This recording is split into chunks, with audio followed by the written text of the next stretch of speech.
to the Sunday Rise. This morning for you, I got 3 chocolate and 1 vanilla surprise. All collection plates going around. Excuse me, I'm just writing notes down. We were a little bit short on last Sunday's collection. I'm just taking note of that because it just shows me that you don't have the appreciation for the congregation. Okay? So, what I would like to do this week, okay? Whatever call you need to make. What is that show? Somebody help me out. Where they give you a lifeline to call out. Oh, who wants to be a millionaire? I want to be a millionaire, and I need you to use that lifeline to call out. Call out, reach out, call out to whomever you may need to call out, and fill that collection plate up. Ladies and gentlemen, boys and girls, welcome to the Sunday Rise. I'm excuse me, Pastor BJ. If I might have a moment here, I would like to say that if the collection plate is light, then we obviously ain't living right in the world of God, if you know what I'm saying. You just get a message. You said lifeline, and like, I don't know where you are and where you're at, but you know, the greatest lifeline in the world is Jesus. But now let's get back to the Sunday Rise Sports Show, ladies and gentlemen. And with that being said, I'm the boss, BJ. The gentleman underneath me is the gentleman Jack Carr. The other gentleman to the left, right of him, however you're looking at your screen, because you got to forgive me. I'm in landscape mode and I'm off center. So if I'm looking at you this way or that way, that's the Midnight Rider. And the show's host is the big guy, KG. We are the Sideline Junkies in conjunction with Clear Production Sports. We have a sister show, or our relatives that don't show up. You know, they're too good. They come with in the Cadillac every now and again with the potato salad. They called the WrestleManiacs. They got a show coming on MeTV soon. You know, they got the good Cadillac, always clean. You know, they bring the good potato salad. They stay for a little bit. They sit off in the corner with their good clothes. That's the WrestleManiacs. And then they leave. They be about 25 minutes or so, and then they bounce. But good morning, fellas. Good morning. Lord, have mercy. Morning. Oh man, this is where we going today? Oh, we going every Sunday. Know what you're talking about. Every Sunday. Every Sunday. Well, fellas, as we that's not gonna work. That's not gonna work because then you cover up the Midnight Rider. We can't cover him up. No. Hey, I'm the show sex symbol. You know what I'm saying? Unless you want some Diddy stuff, you can cover him up. Where y'all want to start at? Because we got a show that's chock full of greatness right now. So where y'all want to start at?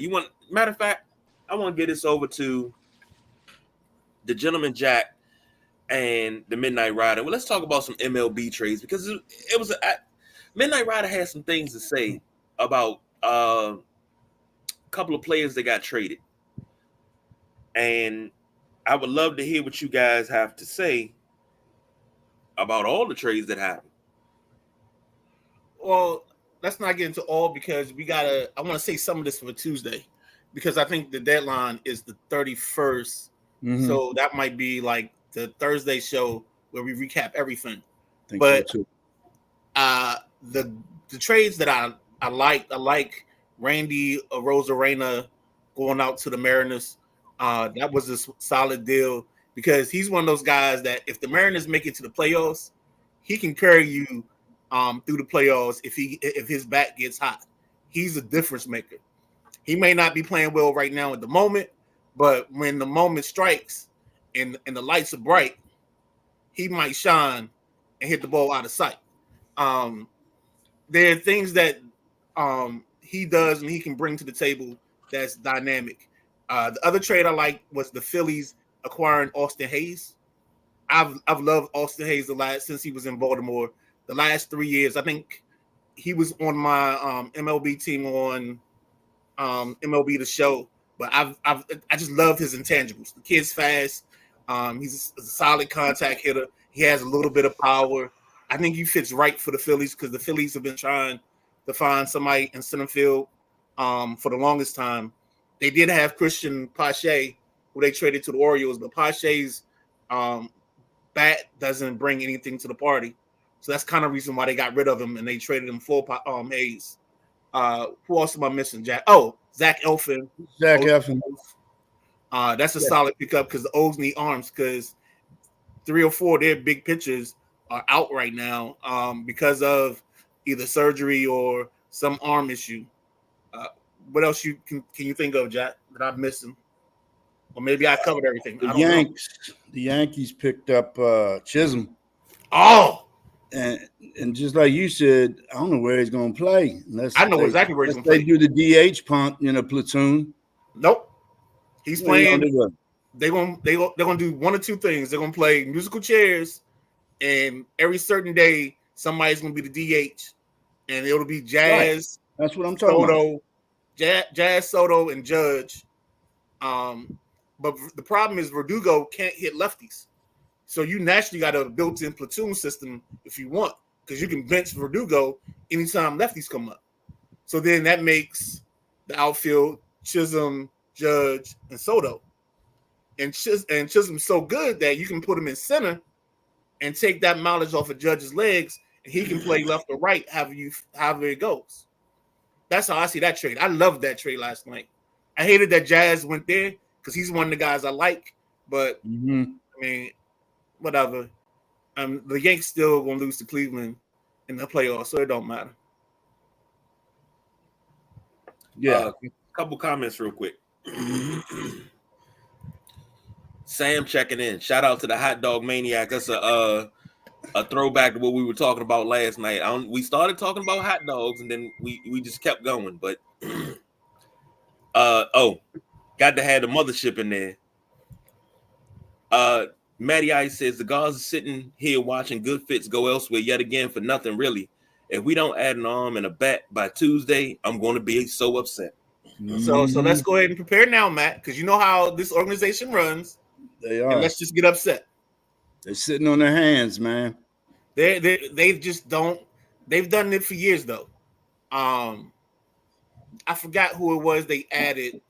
It was like 10 years ago. They added like this second baseman, and like his name was so similar to the guy that played for the Braves. I thought they added the Braves player. I was like, oh, this might be good. Then I realized it was like the Five Below version of the good player, and I was like, ooh, okay. It's not who I thought it was. All right, whatever.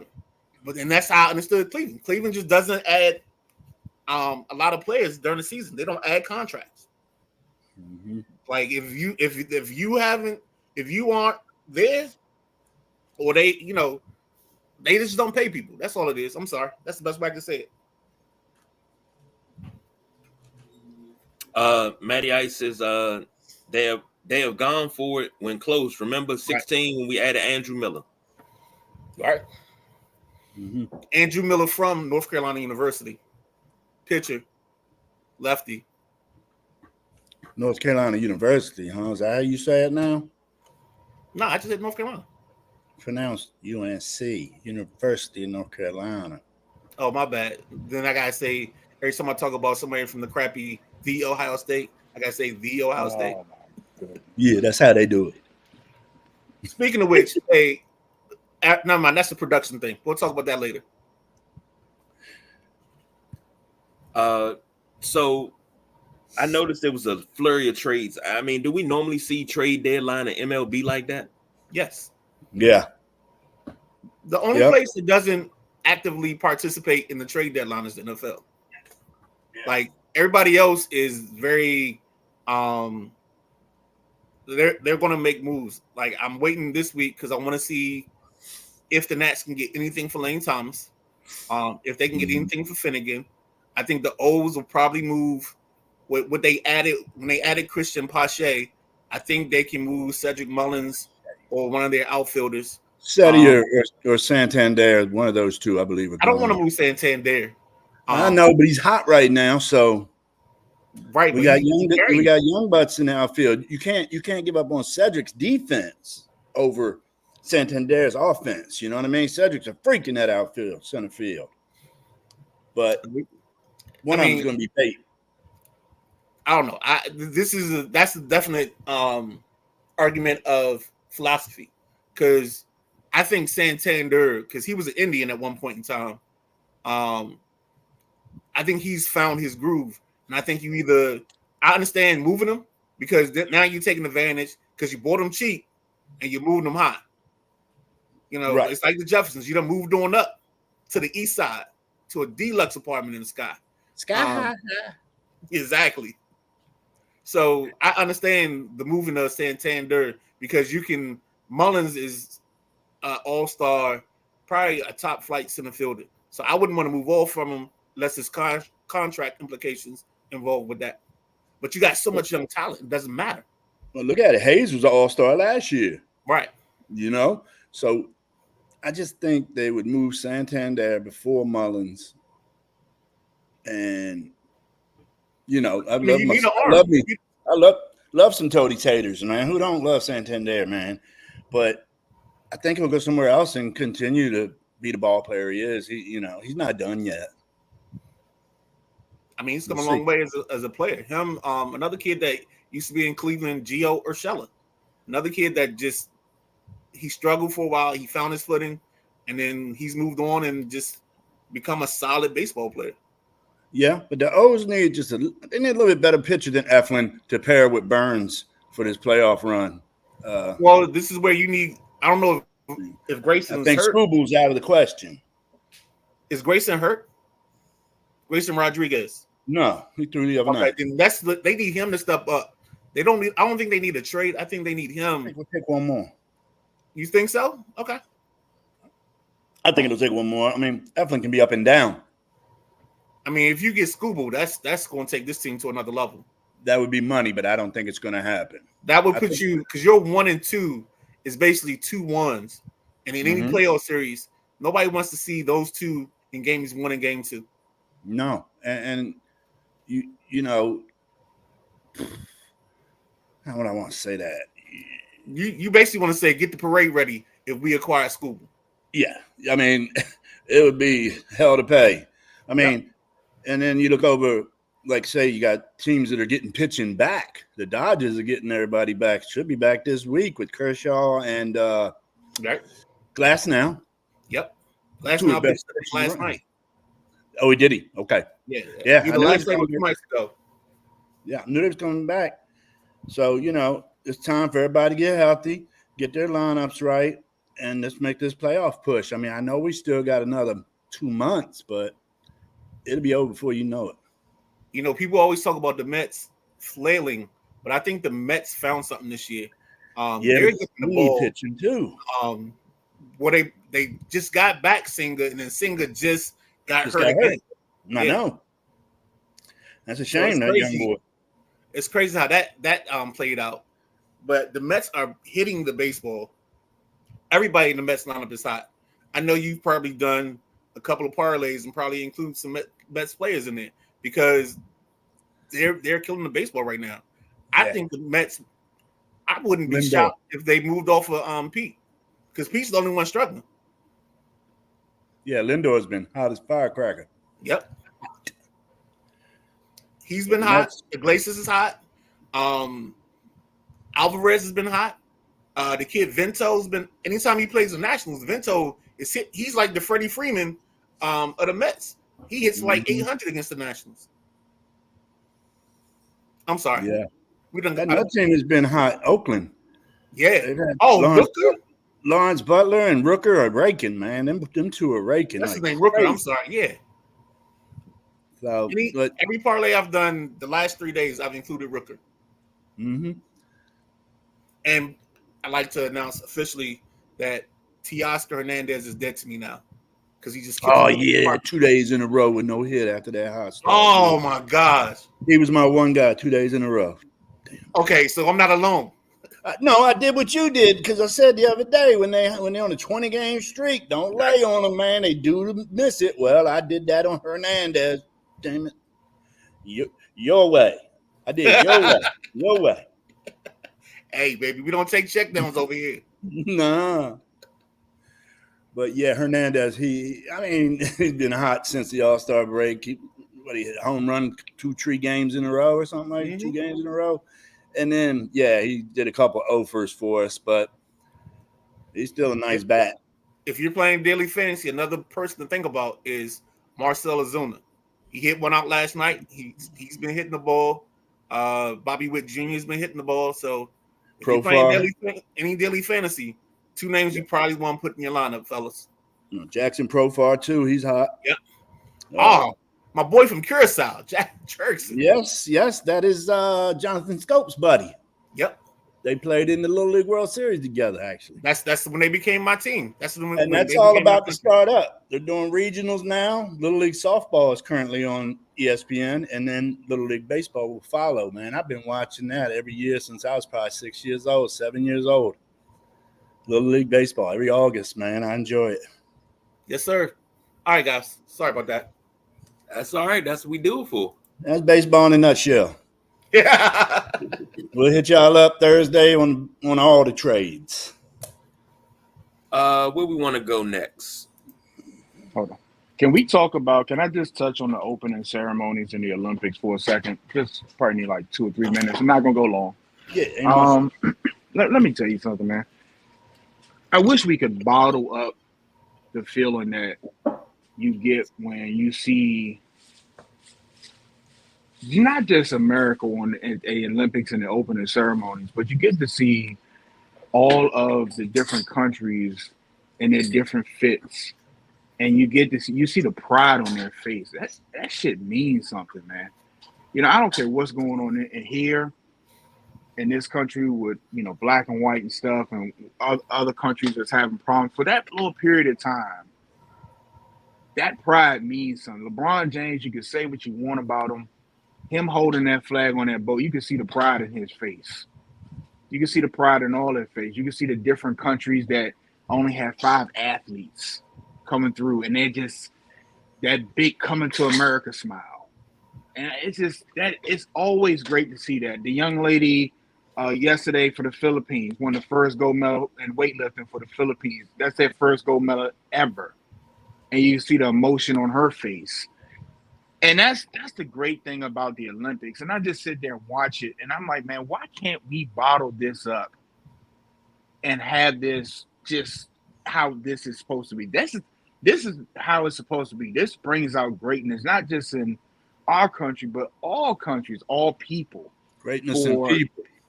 People. Yeah. It just brings out the greatness and the kindness and what humanity is supposed to be. And I know y'all ain't turning for a humanity update, but no. It's just really good to see that. And you watch this, winter, summer, the Special Olympics, everything. It's great to see people come together for one cause, for their country, fighting another country, and goodwill for medals. It's just great to see, because that's you people don't see the behind the scenes of the athletic part of the training, the years and the years and the years and the hours lost and the friends lost, not being able to play college football. They don't get to see that. These people got to train hard, and you get to see that for 9 seconds. You get to see it for 3 minutes, whatever it is. You get to see, I forgot her name, and I'm looking at her, Simone Biles, just destroy things, and it's just great to see this, man. And, I try to keep up as much as I can. But it's a really good feeling seeing that. And somebody had said something like, LeBron James is due a documentary from where he started to that moment where you see him holding that flag on that boat. It's just like, forget the basketball part, just life, where he came from, how he got there. It's just an amazing story. And that's all I got, because I don't want to go on a long tirade about this. If y'all got anything to add, then y'all more than welcome. I do. I think if Michael Jordan had the chance, he would have carried the flag better than LeBron James. That's all I want to say. Oh my goodness. We're gonna pull that into this, huh? I'm gonna take it a different way because Nah, you know it's jokes. I'm gonna take it a different way because I'm actually going back and forth with Lee Ice right now on Facebook. That's why you keep seeing me look down, because Lee Ice had something to say about LeBron carrying the flag, and it wasn't just Lee Ice. It was a lot of people who had something to say about LeBron carrying the flag. Well, I feel it was, matter of fact, it was a Olympic swimmer that got left off the team. Well, I feel if he kneeled for the flag back in 2020, why is he carrying the flag now? Here's the thing that everybody's missing. The protesting of the kneeling was nothing about the flag. It was nothing about the anthem. What part of that don't you understand? You can't tell us what we were protesting about. You can't tell us what we were kneeling for. And then say, well, he's a hypocrite. Why does he carry the flag? Here's the thing. We got this thing in this country called the Constitution that gives you a freedom of speech. It gives you a freedom of religion, freedom of press, freedom of assembly, all those things, right? So if something's not right and you don't like something, you have a way that you can express yourself, right? If you're upset that LeBron expressed himself a few times during COVID and even before that, but not only him, but a lot of NBA and NFL players expressed themselves during a protest, and you're upset about that because he got to carry the flag. Maybe carrying the flag is what represents that protest, because any other country, he probably would have been beheaded for speaking out on anything. Now, this dude has been crucified in the news for speaking up on anything. And Lee Ice is like, well, he ain't saying nothing about Sonya Massey. It's a lot of people not saying nothing about it. But every time LeBron says something, y'all crucify him. When he doesn't say something, you crucify him. What you want him to do? That's one man. And I'm not worried about what anybody else is protesting about. You do your thing. If you're going to say something, you're going to say something. If not, cool. But guess what? I'm going to say something. And I said it on my Instagram, and I'll say it right here on my platform. If you have a problem with, if you find a way to feel that Sonya Massey, Breonna Taylor, Sandra Bland, and anybody else that we protested for was killed and it was justifiable, let me know now so I can act accordingly. Because that's not somebody I need around me or anywhere near me. Because we're going to butt heads. And it's not we can still be friends if we disagree. Not on nothing like that. And I'm going to say this real quick, and we'll get off this topic. Yeah, I don't Jack understand. got something to say on this one. Oh, go ahead, Jack. Go fire away, Yeah, Jack. finish yours up, B. Finish it up. I don't understand if you do want LeBron James or Tom Brady or whoever to say something about why they don't make any decisions. If that's going to make you feel good at the end of the day, for them to speak up, it's not LeBron James' job. That he's a professional basketball player. One, two, the people that run the city, that whatever injustice you're happening in, the people that's running, the people that you voted for in, those are the people that need to be held accountable. Your mayor, your governor, your police chief, your school superintendent, your counselor, your kids. Okay, like LeBron James, everybody knows what happened is a tragedy. Those names, the big guy, everybody knows that. What is LeBron James going to do? You expect you want to put 2 9mm on it and go in and start blasting? What is he going to do? His job is for the Los Angeles Lakers right now, and we put too much in They are entertainers. We put too much in entertainers to save the day. And you don't even know, like, I always speak highly of LeBron, but you don't know what he does behind closed doors. Like, the people in public office, they're supposed to be the most transparent. Those are the people you're supposed to be holding accountable.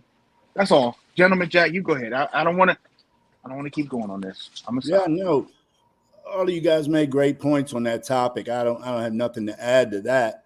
I just wanted to finish out with a few things I noticed from the opening ceremonies. as we all seen, it was raining something terrible in Paris yesterday, but you could not rain on them athletes' parade. All of them had smiles ear to ear, and it was cool the way they came in on boats. You know, you see Olympic teams like the U.S. and Great Britain coming in on these big old yachts because we had so many people, and then you see smaller countries coming through on pontoon boats. You know, I thought they were going to tip over. It was just something, and like I said, smiles ear to ear. It's a come to America moment, just like y'all said. And did you guys see when they introduced South Korea as North Korea? Nah. Oh, I bet they was up in arms about that. Get some Kim Jong-un or somebody, whoever he's called, gonna come drop bombs because you called him the wrong name. But yeah, and like I said about the love that's going around, you know, you see it every year in the Olympics, the international love. If we could just bottle that up and bust it out for 365 days a year, the world would be a better place. That's all. A couple of comments before we roll. The Midnight Rider checking in. He's on the show and he's in the and he's checking in. My boy doing double time. USA 36, Serbia 27. Matty Ice said, well said, KG. Thank you, Matty. Mm-hmm. Sam says, we need one world flag. Hey. And he also says, LeBron can't be Jordan. Only Jordan can save Team USA. And LeBron needs salt on his shoes. That's what a young MJ would do. That was that. I didn't mean to take it there.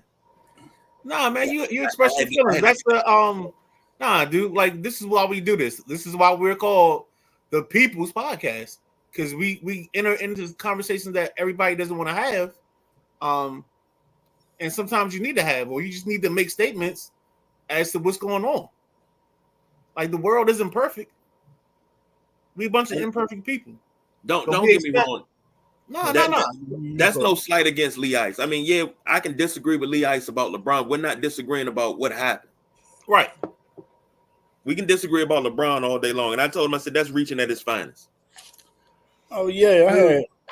Dude, if you know the number of arguments me and Lee Ice have had over the years. Unlimited. Yeah, it's not. Yeah, I had one more thing, man. Go ahead, man. First of all, I might have mentioned it. I can't remember which show in our Olympic preview, but breakdancing is in the Olympics. Yeah, I missed out. I saw that. And we seen a little breakdancing in the ceremony. I wasn't a break dancer, but I ain't have a problem standing in the circle, clapping my hands, watching. You know, I was more of a go-go, getting down with the go-go music. I wasn't down with break dancing. And another I tried thing, out for Team USA. I finished 7th. Oh, did you? Yeah. Man, if Mookie didn't break his leg, y'all would have been there. But also surfing in the Olympics. Mm-hmm. These cats aren't even in the same area. They're over in, where are they at? They're in Hawaii. No, it's not Tahiti.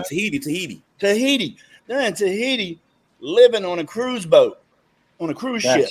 Crazy. That's their quarters. That's where they live, on the cruise ship. So they just chilling on the beach, you know, whoa, hang ten, dude.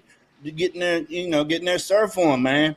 That's crazy. Being so distant from the, say, Olympic Village, I haven't heard that said this year. I know in years past it was always called the Olympic Village, where all the Olympians stayed.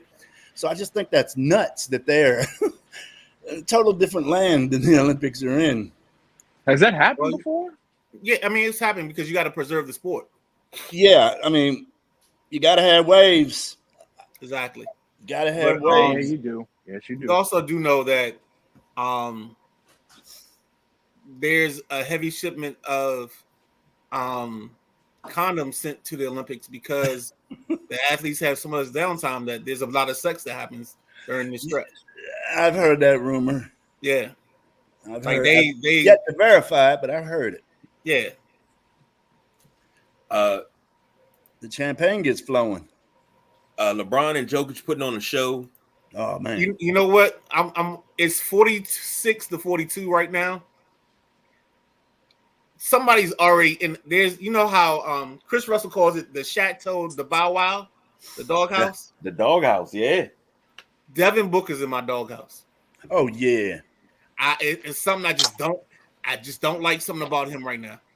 Unless Steph's shooting, he in mine too. Steph got fouled on the last 3 he took in the corner, I just and put then it he up. comes down on the next trip and like hits the guy's arm on a 3, and they called that one, but they didn't call the one on Steph. So it's crazy. Sam say Sunday we came to church today, Yes, sir. and the aforementioned Lee Ice. This is just a question. Uh-oh. LeBron seems to be a proud American now. In 2020, was he a proud American? There If we he go. We wasn't, already brought that James up. Smith would be a proud American. You can be a proud American and not Oh, like shit. what's going on in the country. There you Okay? go. Here we go. Let me explain something to you now. Come out. I think you need to hit the button. No. This is no beef. This is no beef. It sounds like beef. Sound like a beef to me. No, this is no beef. I'm gonna explain something to you. Sound like Wendy's. We I'm 2 seconds away. We 2 seconds away from not like us. Let me explain something. To be in this country, and do I consider myself an American? Yes, I was born here. To be American is to be here without the privilege. To be African is without the knowledge of self. Okay? My roots travel back to Africa. I know they travel back to the continent of Africa. And I'm cool with that. I'm okay with that. I may not live in Africa, but Africa lives in me. But I am still a proud American, even though I don't like what's going on with this country. But just because I don't like what's going on with it, don't mean that I can't do something to spark change. If you feel that LeBron kneeling in 2020 made him not a proud American, I think that's one of the most proudest things you can do. Because those jagaloons that was up at the Capitol on January 6th, those are proud Americans. And they committed federal crimes, but they were proud Americans. You have so many people that are quote unquote proud Americans that they don't like things in the country, but you know, it's LeBron James, so he's not a proud American. No, we can't do that, Lee Ice. We're not even gonna play that game. We're not even gonna go down that road. It's one thing not to like LeBron as the basketball player, but LeBron as a human being is somebody totally different. I remember this man got crucified when Ma'Khia Bryant got shot by the police officer. Police officer gets out within 3 seconds. He put 3 bullets in her chest because the girl had a knife. He got crucified because he told old boy he was next. He was the next one to go down. Oh, LeBron's inciting violence. LeBron's inciting, he's inciting that this man's going to get killed. He damned if he do, damned if he don't. If you feel that protesting the injustices that happen to people that look like us is not being a proud American, that is my American given right. So if you feel that I'm not a proud American because I don't like what's going on, that's a false narrative, brother. That's a false narrative. We can't play that type game. We can't. Because if that's the case, you might as well go ahead and tell me go back where I came from. But guess what? There's no returning stolen goods. Always remember that. Especially when you don't really know where they came from. And Lee Ice chimed in. He said, I never said he wasn't a proud American. I just asked the question. On a lighter note, Lee Ice, thanks for watching the show. Still a proud American. I love him. Yo, you can always like he's a content creator like no other. I've had millions of arguments with him. Sam said score update is I saw Sam's comment. It's USA 56, Serbia 49. And Sam said that's probably why Team USA is all tired and weak. They lost their legs. Yeah. LeBron goes out for a breather and the lead is down to 2. He's the man right now. Durant having a great first half too. Yeah, KD's pretty Lee hot. Ice. First game back for KD too. Leah, I said this when we started the segment. I took over. This is nothing more than us having a discussion and us disagreeing on the discussion. It's nothing but love, man. Nothing but love. And the simple fact that you stoking the fire, and I think you probably, I don't know, you and Midnight Rider from the same daggone the same school, man. Y'all like to stoke the flames a little bit with me and let me get going. That's what y'all be doing, man. I'm watching. Hey, the world loves a great heel. Sam says I had to retract my silly comment about Team USA because the topic atmosphere just got real. It's all good. Nah, man, this is what we do, man. People's Podcast. Moving on. I got a graphic. Oh, well, no, this is not the graphic. The next one's the graphic. But is the wide receiver the new quarterback on the pay scale? Start with the Midnight Rider, go to the Boss BJ, finish up with Jack. So, if I'm a wide receiver right now and I'm looking for a new contract, I want to pay homage. Every time I get a paycheck, every Christmas, I'm sending one person a Christmas card. His name is Treylon Burks. He plays for the Tennessee Titans. He saved wide receivers from going down the running back wormhole. And this is what I mean. The Tennessee Titans traded A.J. Brown because they didn't want to pay A.J. Brown. They traded him to the Eagles, and with the pick they got back, they drafted Treylon Burks. Burks has been hurt and unproductive the last 2 years or the last 3 years that he's been in Tennessee. So what that made teams do is walk away from trading wide receivers and drafting young receivers and kind of holding on to certain guys for a period of time. So he's the reason, to me, that the wide receiver position didn't go the way of the running back. And now teams are paying their wide receivers. So now the wide receiver market is at 30 million, maybe 31 million. Except Dallas. And then you got Jamar Chase that has to get paid. You got CeeDee Lamb that has to get paid. Like that number is going to just keep going up. And the other problem I have with the pay scale is nobody goes to the middle of the pack. Everybody got to go to the front of the line.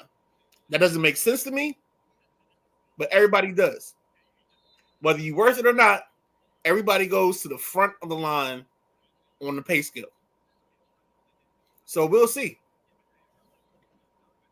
That's all I have right now. Yeah, no, I think it definitely didn't go away the running back. Folks out there that don't know what that means, running backs, they get 4 years and then they let them go get a new one, like trading in the old Lexus. You know what I'm saying? Right. So is wide receiver pay scale like the quarterback? It's never going to be like the quarterback. Never, ever. Because the quarterback has to get the ball to the wide receiver. Wide receiver can't get the ball by himself. So here's the thought process behind the question. It's more so the next guy is the next highest paid guy. That's what the quarterback scale is. Whoever the guy that is getting the next contract, they become the highest paid guy. So that's what I mean by it's going to continue to do that. Yes, I'm sorry. Every scale is going to do that. Every scale is going to increase. Right. It's not, nobody's going to say, "Nah, I'll take less." So it's always going to increase, I think. Okay, ahead, I'm B. sorry. No, I misunderstood. You were right. I had to comment on it twice. Here's the thing. I've seen them help, but I don't think there's a Super Bowl team, maybe Super Bowl losers, that you could say the wide receiver was responsible for that team winning the Super Bowl. Getting them there and winning the Super Bowl is always, you have to have somebody on the center, or you got this game-changing legacy type defense, 85 Bears, 2000 Ravens.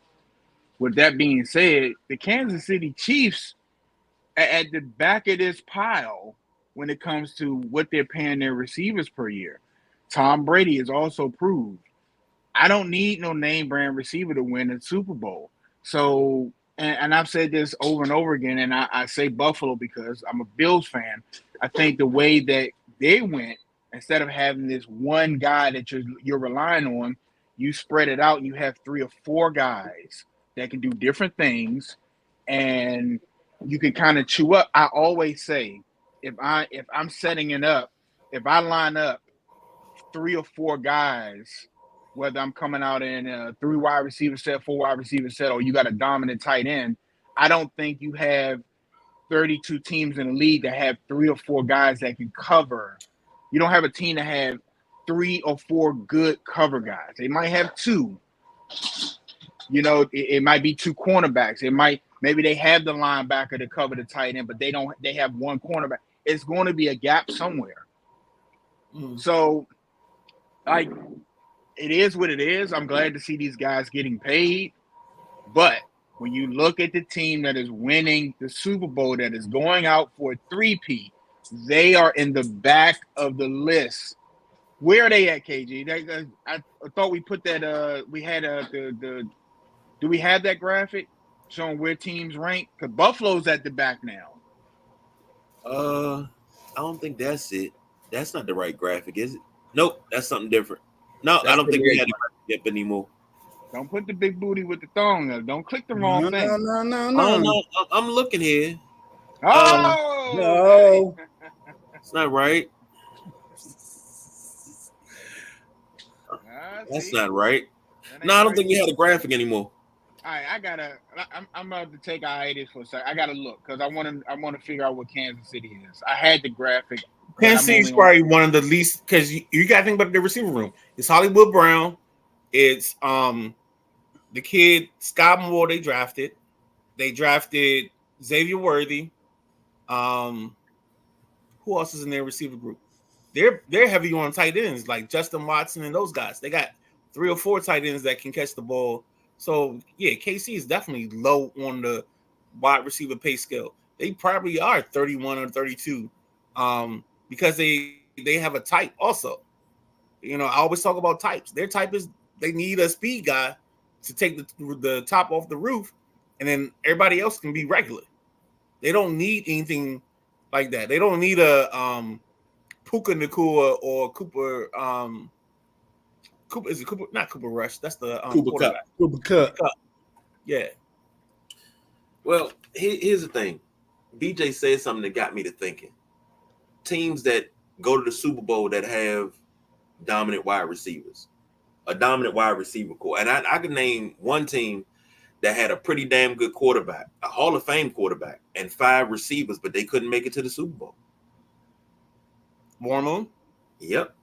With Curtis Duncan, Ernest Givens, Webster Slaughter, Drew Hill. Who am I missing? Slaughter got there late in his career. Huh? Slaughter was late in his career. Slaughter was in Cleveland. Yeah, Slaughter was better when he was in Cleveland running alongside Reggie Langhorne. With Brian Sight. Come on, talk, Jack Carr. Let's go, baby. Brian Sight, Ernest Bonner, Kevin Mack. Mm-hmm. Yes, sir. That's another team that had, even when they had Bernie Kosar, you had a team that was a perennial playoff team, but just couldn't get over the hump. They had great receivers. You had Ozzie Newsome as your tight end. It was the Denver Broncos was the hump. And every time they got close, I broke a TV over that. I was don't forget the Raiders took them out too. My AFC team when I was a youngster, man. I told y'all that story. I broke a TV over the drive. Don't forget the Raiders took them out too. I think the Raiders took them out in 80. In 80? Yeah, but it was either 80 or 83. The Broncos doing it twice though just hurt more. What was that? Red Rocket 88. And all you had to do was kick the field goal, and that's the game. Mm-hmm. But I think we've come to a point where the running back position is so disposable because you had so many teams be successful with running back by committee. Pay lower tier guys less, and you go running back by committee. And next thing you know, you leading the league in rushing because you got these guys as interchangeable. Fresh. They're coming in the lineup fresher too when you do that. I like running back by committee myself. But how many teams got 3 starting running backs? You know, Exactly. Three starter caliber running backs. But Cowboys did it pretty well with Zeke and Pollard for a minute. Who else did it? Philly did it for a while. Yeah, the Skins tried doing it with Robinson and Gibson. I like it.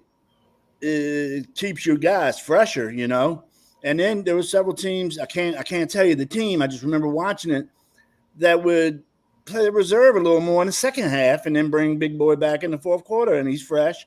If you get a running back that's your dog for 4 quarters, getting, well, they don't do it much anymore. They don't get 30 carries anymore, but getting 20 plus carries, that's a tired dog right there. So I like running back by committee. I think kids are fresh. It's kind of like the college game. In college, you always see 3 or 4 running backs carrying the ball.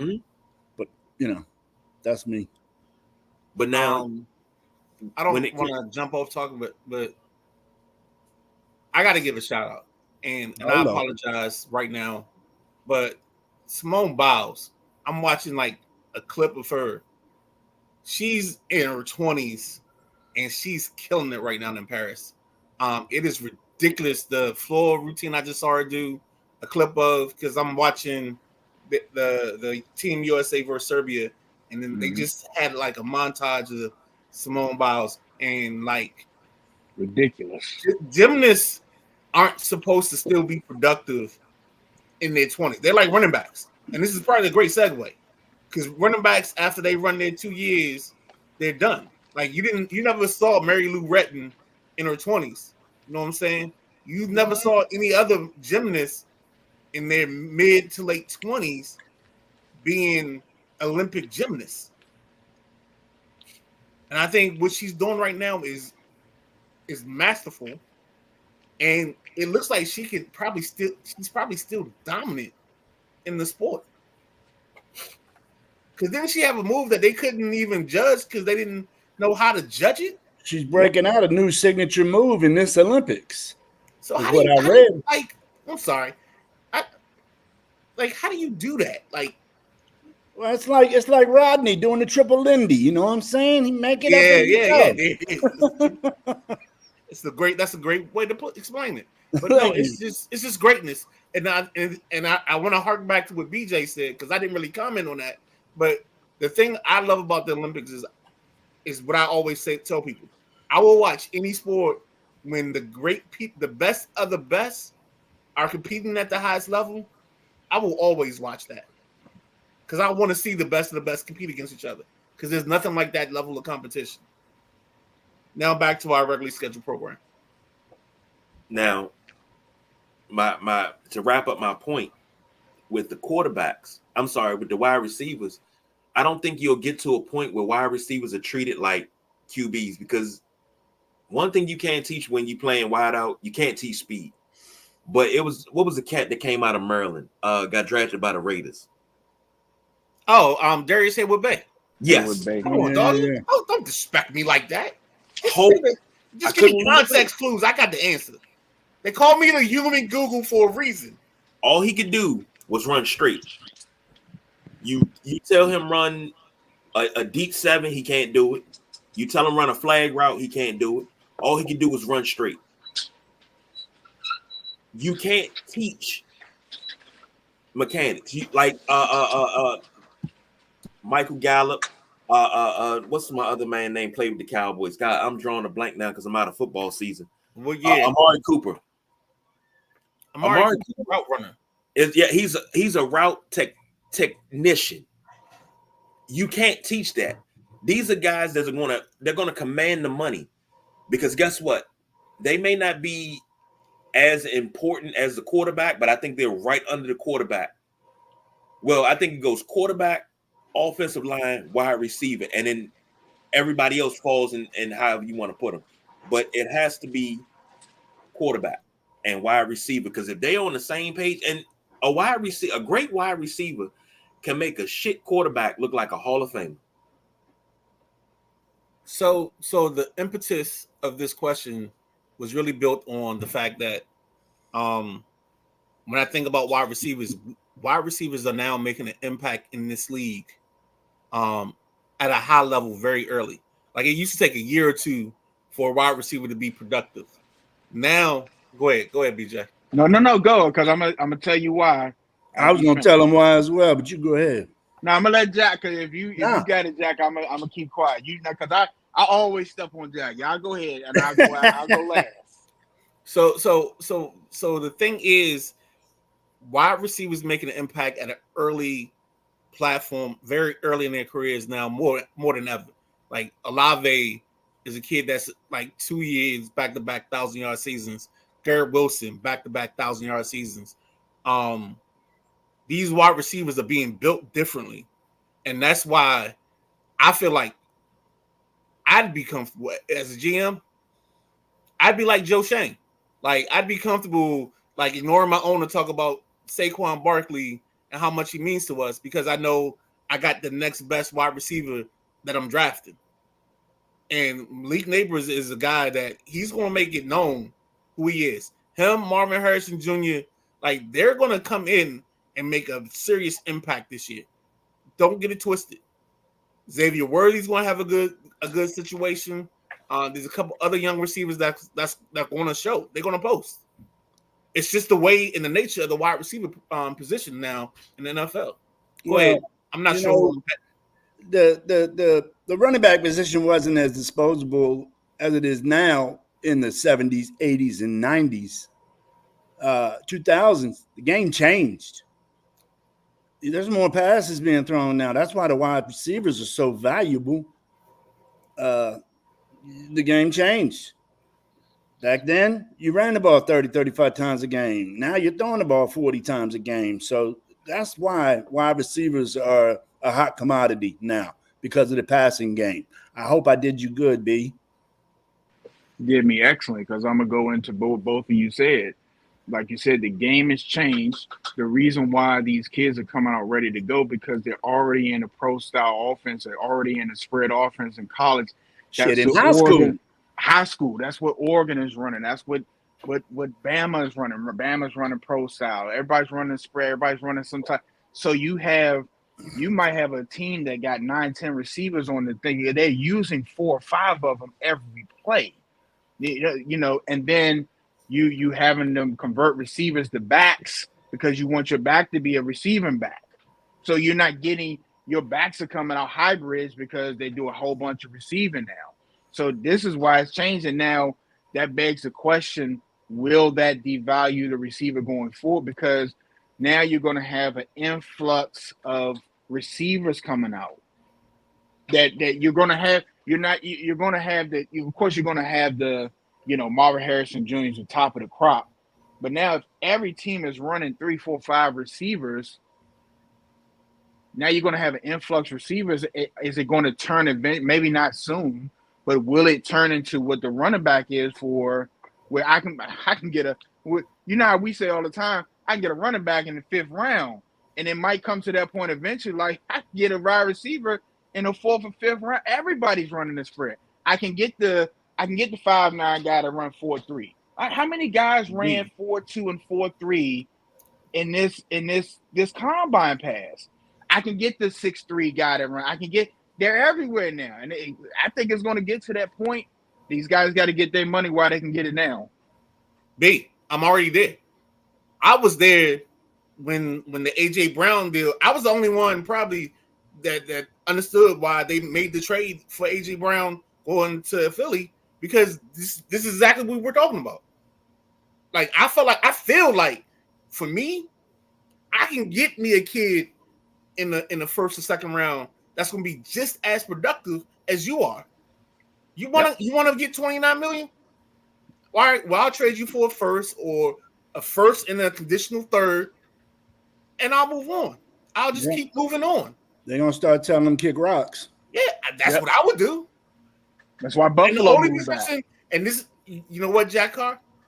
You are the Mark Jackson to this show because you just out here putting up assists and dropping dimes because I'm at a point where now, like, I'm waiting for a team to get to that point with quarterback. And I think we won't get there because teams are too scared to dance with the devil in the pale moonlight and deal with the unknown of not having a QB. Mm-hmm. I disagree with that. Because who's done it? Are you talking about gambling at QB? No, I'm selling.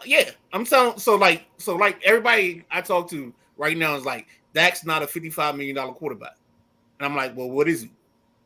Oh, I'm on the other side of the pinnacle. I'm talking about the Bo Nixes and the JJ that went to the Vikings. I'm talking about them gambling early now because they have to now to see if they can get catch some fire. But you wouldn't have done that. They would have rolled with a veteran quarterback. These teams would have went and got Brock Osweiler or God knows who else out of the trash heap and let them run. But now you see, and I'm on a complete opposite side of the spectrum where the Midnight Rider was going with the pay scale up there.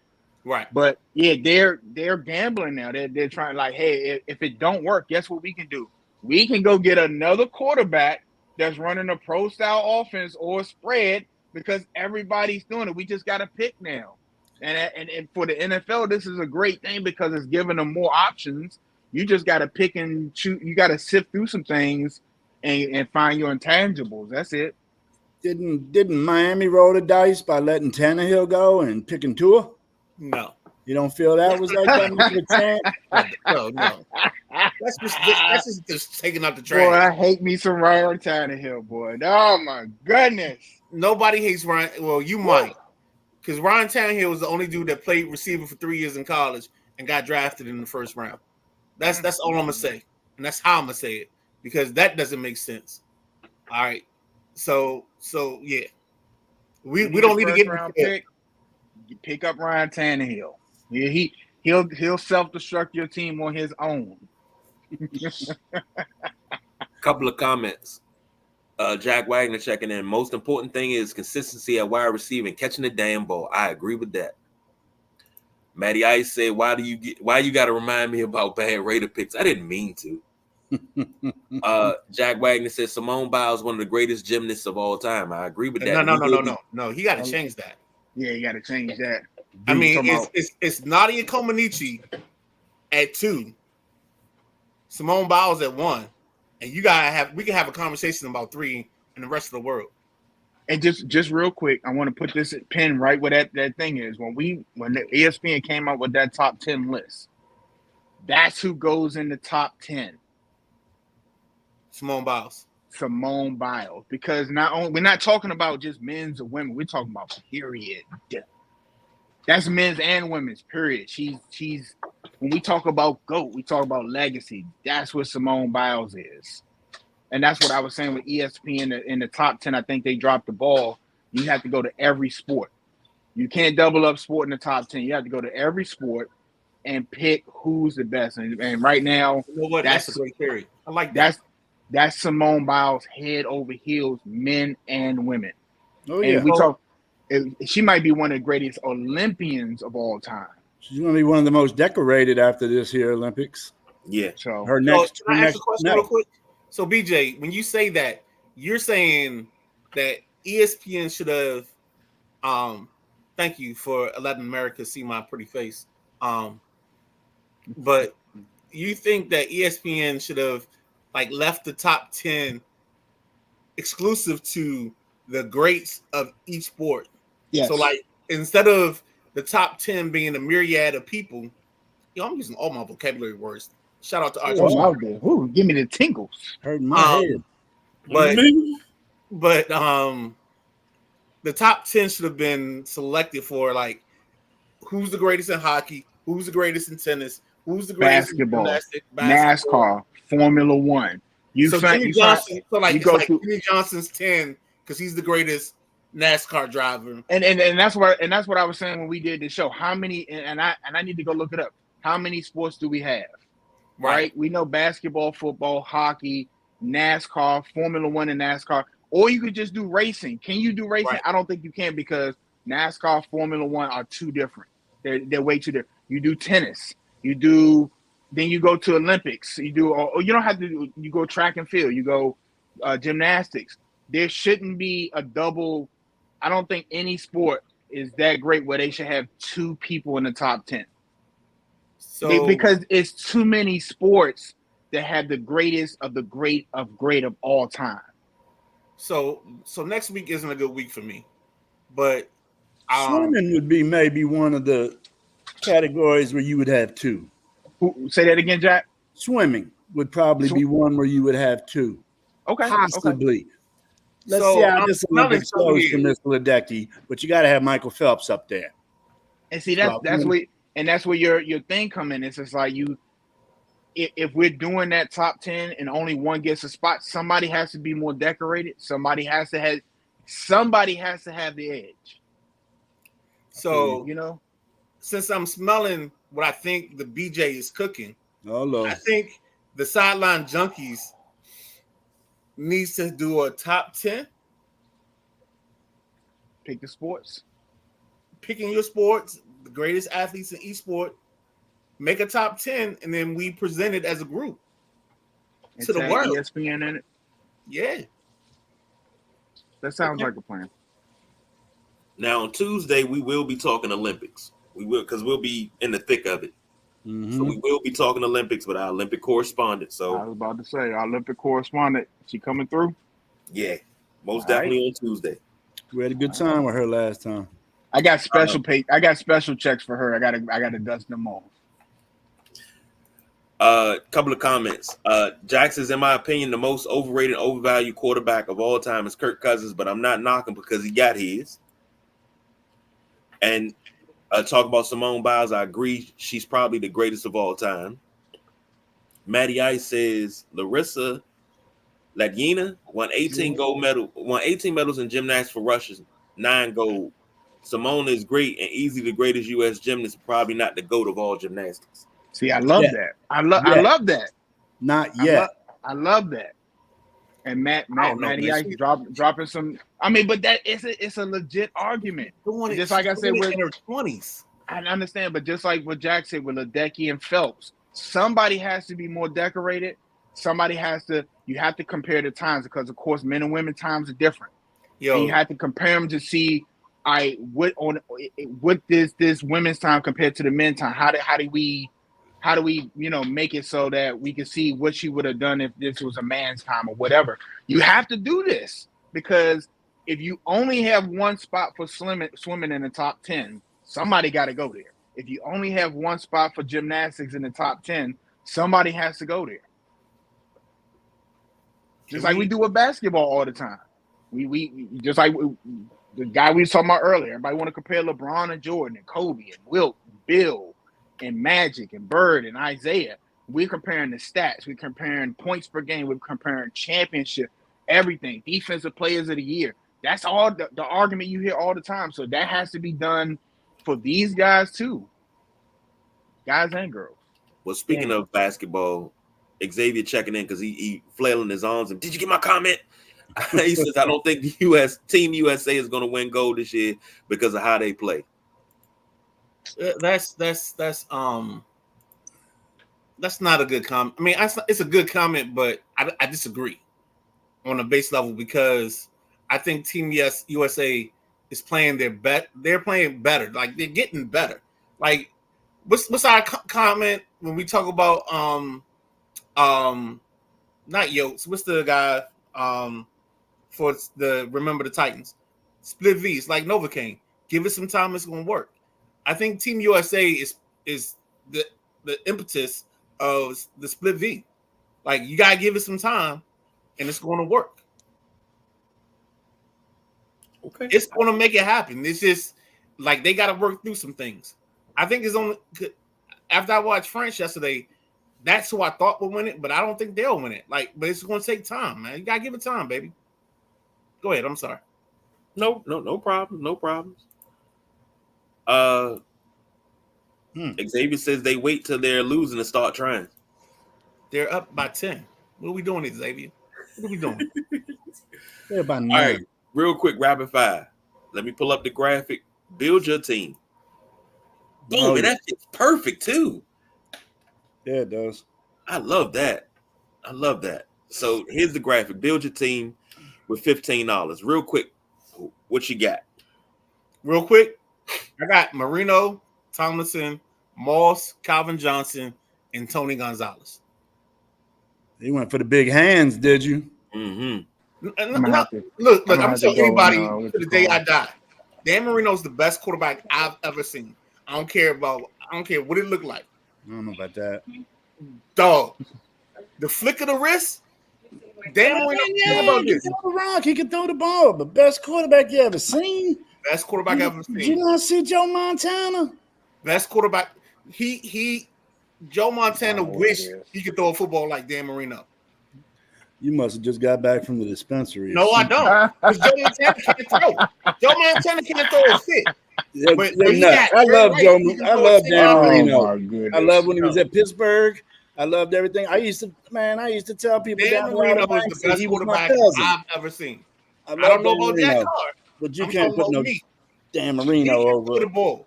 If you Mm-mm. put Marino in any offense where they had a decent running back, name the running backs that Dan Marino had. Sammy Smith, Bobby Humphries, some dude I don't know. They weren't a running team. Collins. Dude, They you weren't a gotta at running least have a team. running game. They had some dude named like Lamar Jackson, Lamar Sims, Lamar whatever, gained 1,000 yards for them because Miami stunk.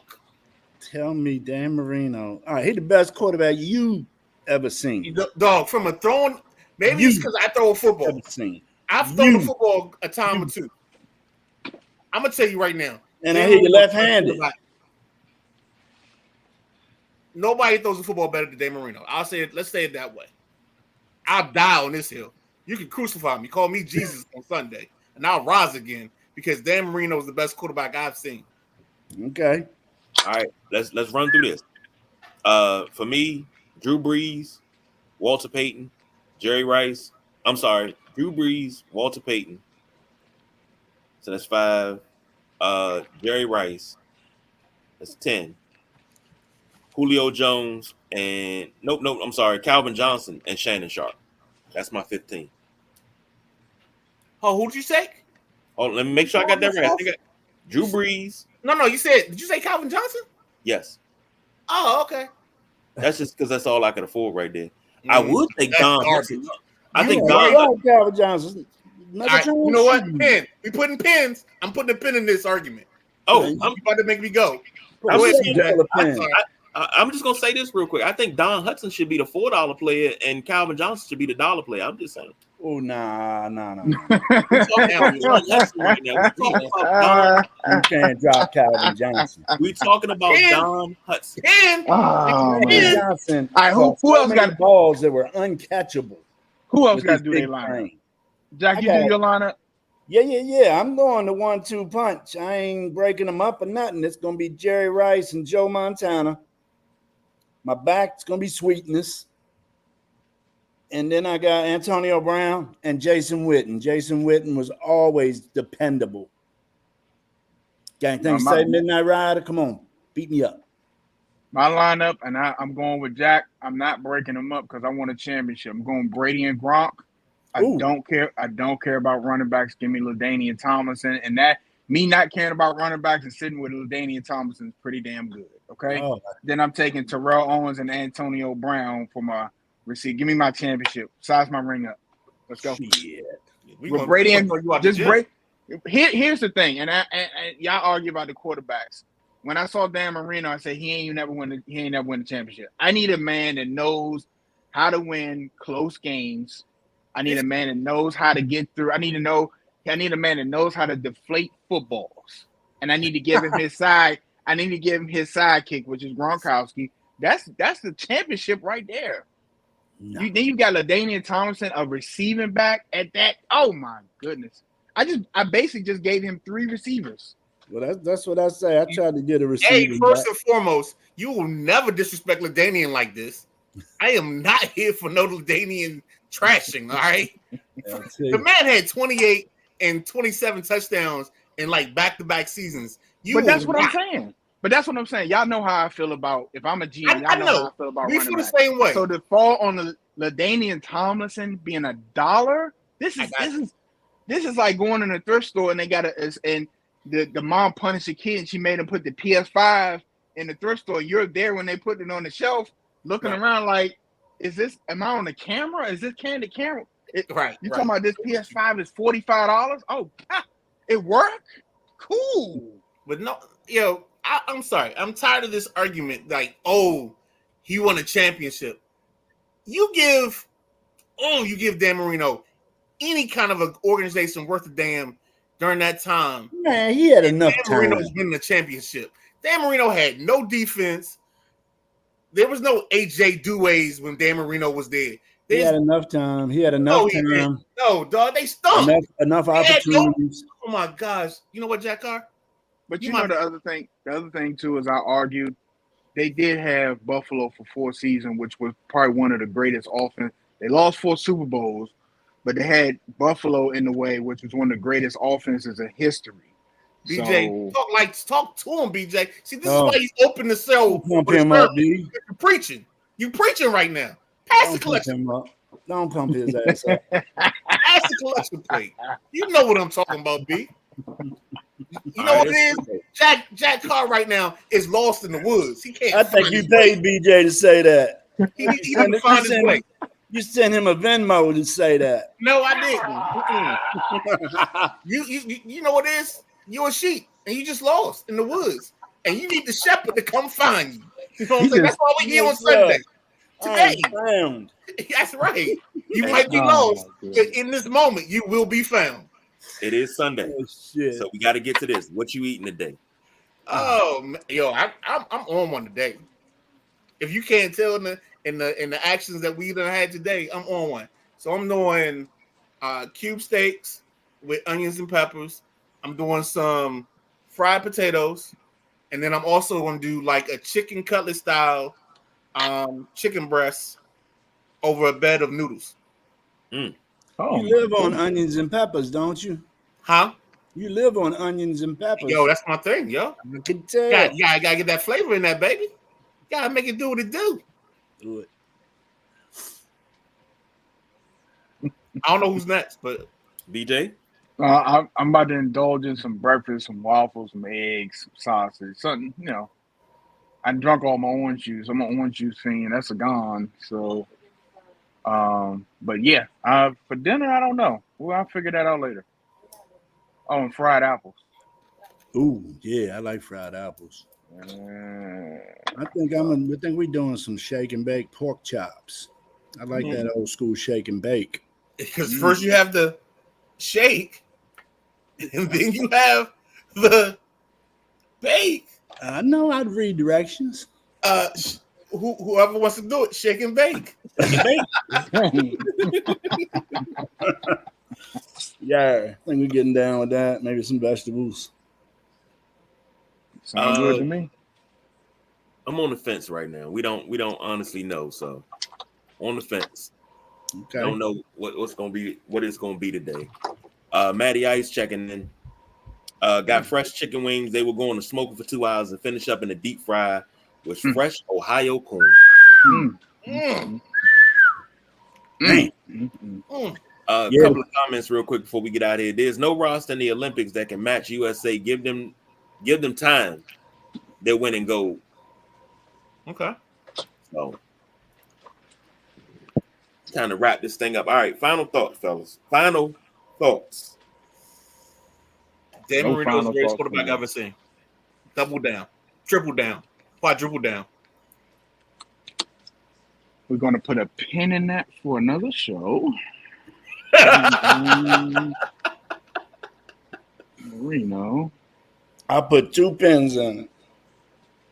All right, we put a pin in that Dan Marino talk. We gotta create our top 10 list, and we got some homework to do, fellas. So, just real quick before we head out, everybody that commented and liked the show and shared it and watched and listened, and we appreciate it always, man. We always appreciate it. Spread the word. The People's Podcast. We here to stay. Appreciate all the guys on here. The Gentleman Jack, the Midnight Rider, the show's host, the big guy KG. Appreciate all y'all, man. We really do. We love doing this, and we're just going to keep growing and getting bigger and doing big things. We hope y'all enjoy what we present. That's all I got, man. Jack? Yeah, no, I agree with BJ. We do. We appreciate everyone. Everyone helps us make this show. It's not just, us talking. We need somebody to listen. So share it with your friends, share it with your grandma. Let people hear us. We have a good time too. So hope you guys do as well. And thank you, Jack, for that great show, guys. Keep up the good work. Try to. My final thoughts. See y'all on Tuesday. You know the motto, baby. We don't. Hold on, the Midnight Rider. Did Midnight Rider get final thoughts? Oh, trying to cut them out.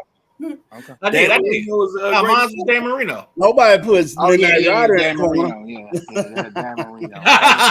Nobody puts baby in the car. I like that, Jack. So for the gentleman Jack Carr, the Midnight Rider, the boss DJ, I'm the big guy KG. We don't do no overtime, y'all. We are out of here.